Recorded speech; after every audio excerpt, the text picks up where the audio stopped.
Hey, it's Lee, and I'm here with another pickups video. This is one of my bigger pickups videos, especially recently. Little backstory.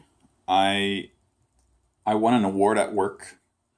That's essentially like Employee of the Quarter, we'll say. It's not really called that, but with it came a gift certificate to anywhere you want for a few $100s, and I decided to go with a want rather than a need, and I said, you know what, give it to me for a local video game store, which they did for me. And so I spent a bunch of money out of the video game store. I did not get any deals, but I got a lot of games I've wanted for a long time that were just kind of out of my price range. But all of a sudden, if it's not my money, I can afford them. So I'm kind of going to build my way up to the bigger titles. So this is kind of sad, but I don't remember what I own anymore, but I bought this thinking I don't already have it. So this is Seventh Saga, an RPG.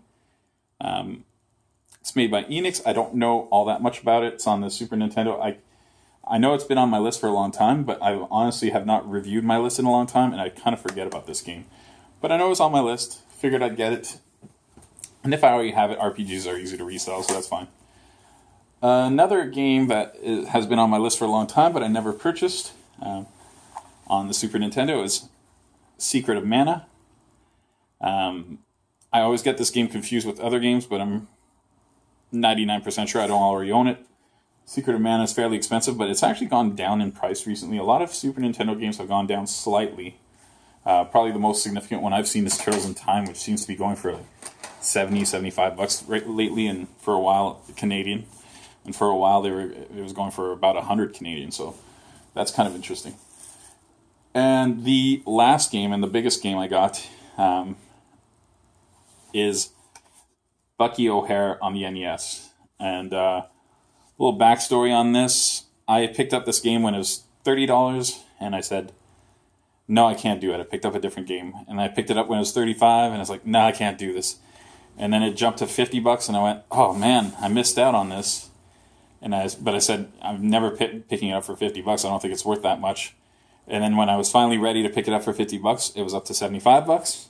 And it kind of kept happening like that to the point where now this is a couple $100 game. It looks cool. It's kind of a bit of a platforming shooter type, Mega Man-y type game, it looks like, with weird sound effects. I don't know. I didn't need this game at all, but why not? This was an opportunity to right a wrong from my past, and if it's not being done on my dime, then why not? I'm really thankful for where I work to give me this opportunity, so I ended up with those 3 games. I also made my friend pay for this because I ran out of cash. I only had a couple bucks on me, and I'd spent them on some ducks for my uncle. But my friend picked me up the original Raphael Ninja Turtle from 1988, which is really cool. I had a baseball playing version, but I always wanted the regular one. So now I've got that. Going to add it to the pile. So yeah, this is a really, really good haul of games. And very fortunate to have won the award at work.